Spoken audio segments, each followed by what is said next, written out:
Olá, como vocês estão? Espero que estejam todas bem. Então hoje eu vim aqui na beira de um vulcão para poder observar, mas vocês sabem que não. Hoje é a nossa aula prática, então vamos resolver nossos exercícios.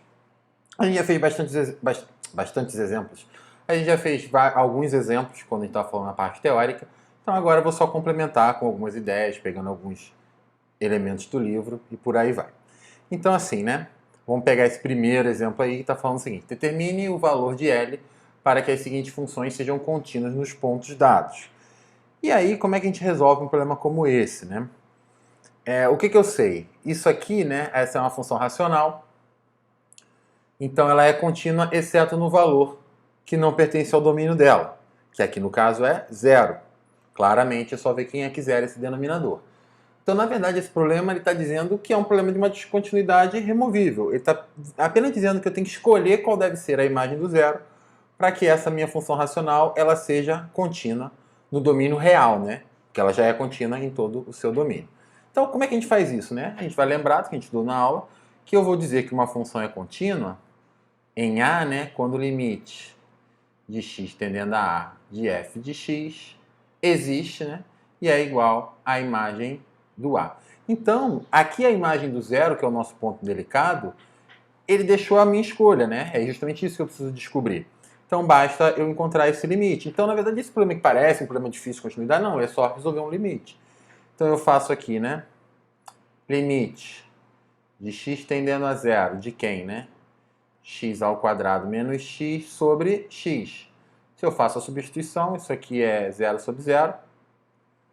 Mas eu consigo facilmente fatorar esse numerador, então fica limite de x tendendo a zero, de x que multiplica x menos 1 sobre x. Aí, né, como eu estou no mundo do cálculo, a gente sabe que vale muita coisa, eu posso simplesmente simplificar e eu vou ter o quê, né? Limite de x tendendo a zero, de x menos 1, que é menos 1. Então, no caso desse exercício, né, o valor que L tem que assumir é justamente L tem que ser igual a menos 1 para garantir essa continuidade, tá bom? Então esse é um exercício bem tranquilo, espero que todos tenham compreendido, mas se não tiver compreendido, vocês sabem, pode falar comigo, tem a monitoria, tem tudo mais. Então vamos ver um próximo, né? Esse já dá um pouco mais de trabalho, mas também não é nenhum bicho de sete cabeças, porque isso é uma função definida com várias sentenças, o que a gente percebe é que cada uma dessas sentenças é um polinômio, então eles vão ser contínuos o tempo todo, né? Exceto quando muda. Então, os pontos que eu preciso analisar, os possíveis pontos de descontinuidade, são o 1 e o 3. E aí, como assim, né? Eu tenho que ver a imagem e o limite. Só que aqui tem um detalhe que é uma forma que a gente pode raciocinar que é mais tranquilo. Então, por exemplo, né? Vamos pensar no 1. X igual a 1. Quando eu for calcular o x igual a 1, eu vou ter que usar essa lei, né? Então, se eu quero achar a imagem do 1, o igual está aqui, né? Então tem que usar essa lei. Então é 1/5 que multiplica duas vezes 1 ao quadrado mais 3. E isso aqui, né? 1 ao quadrado é 1, 2 mais 3, 5, dividido por 5, isso aqui vai dar 1. Então a conclusão que eu chego é que a imagem do 1 é 1.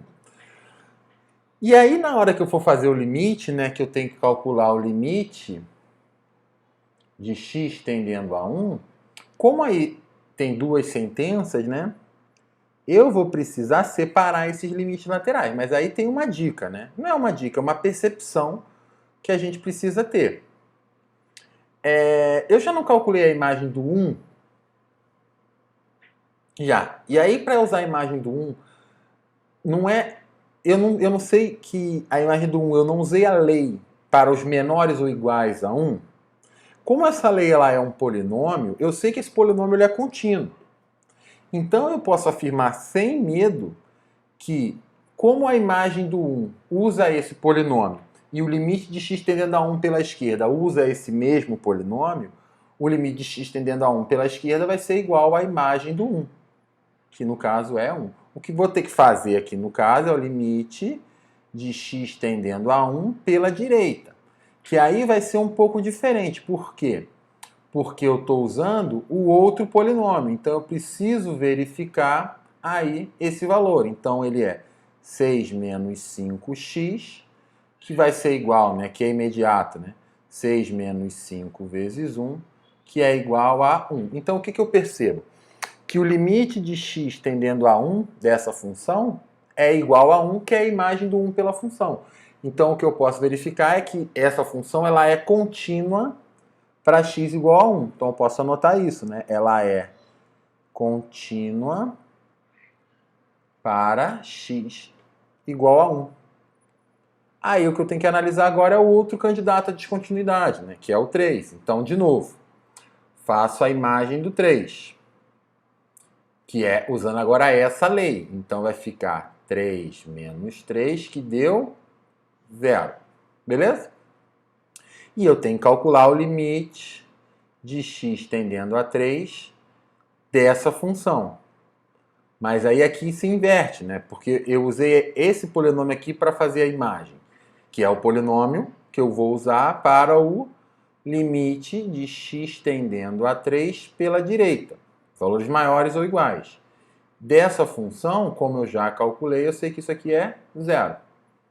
E aí, né, o único trabalho que eu vou ter é fazer o limite de x tendendo a 3 pela esquerda dessa função.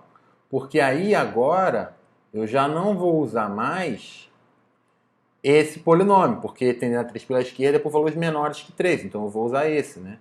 6 menos 5x vai ser igual ao quê, né? 6 menos 5 vezes 3, que vai ser 6 menos 15, que vai dar menos 9. Então eu percebo, por exemplo, né, aqui, que o limite de x tendendo a 3 para essa função nem existe, né? Então eu posso falar que não existe limite de x tendendo a 3 para essa função. Portanto, a função ela é descontínua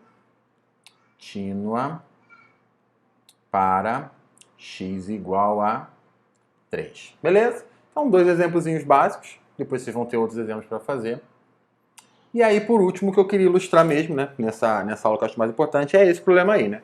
Verifique se as seguintes equações admitem pelo menos uma raiz real. Então, eu tenho aí uma equação de terceiro grau e eu quero saber se essa equação ela admite raiz real. Assim, é claro que a gente sabe que um polinômio de terceiro grau ele tem sempre uma raiz real, mas a ideia é tentar fazer isso de uma outra forma. Então, como é que eu posso fazer isso, né? Eu vou tentar usar o nosso amiguinho que estudou lá no finalzinho da aula teórica, que é o teorema do valor intermediário. Beleza? Teve aí? Então, como é que eu vou fazer isso, né? Assim, o que ele diz aquele teorema, né? Que a melhor coisa para olhar esse teorema é graficamente, não tem jeito, né? Se eu tenho uma função contínua, isso aqui é um polinômio, eu sei que ele é contínua, posso olhar para um intervalo. Então, por exemplo, aqui, né? Eu tenho aqui um A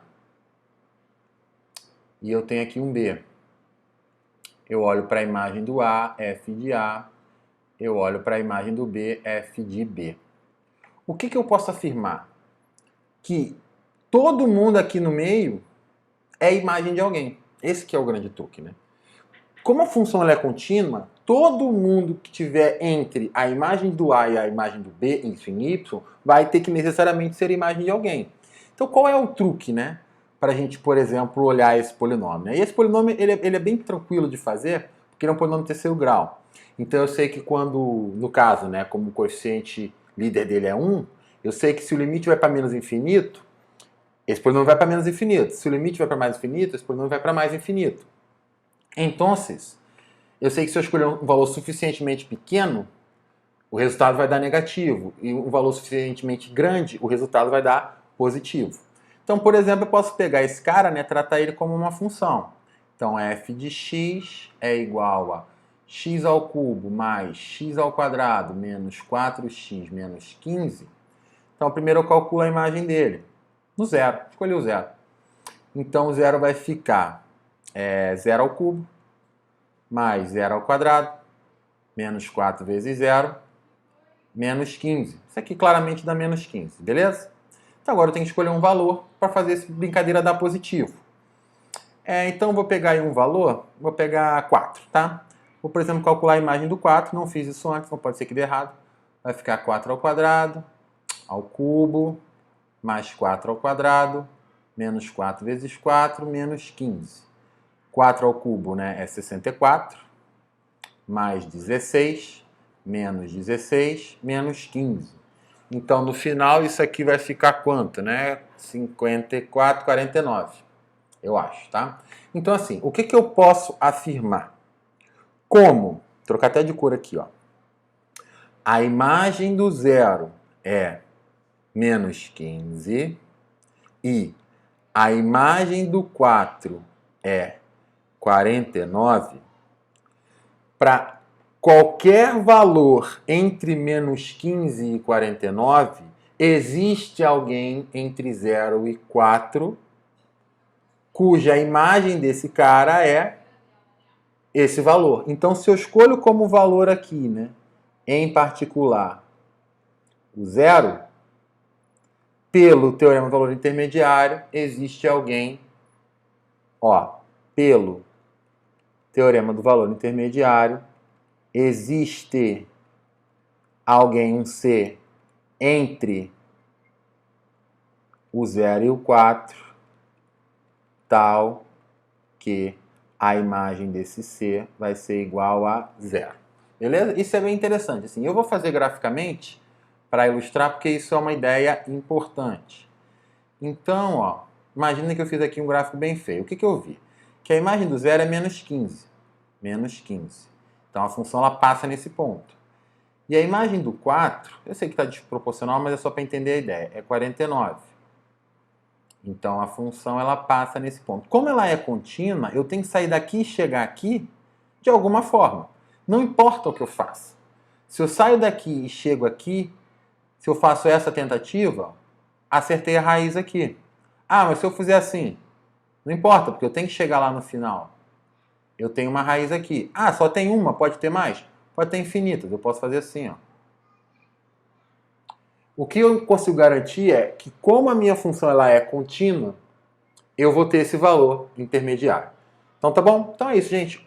Rapidinho, vídeo curto, tá? O outro ficou um pouco grande, já tinha muitos exemplos, fiz um vídeo curto. A gente se encontra aí agora no momento síncrono, tá? Qualquer um de vocês tiverem, a gente pode debater lá.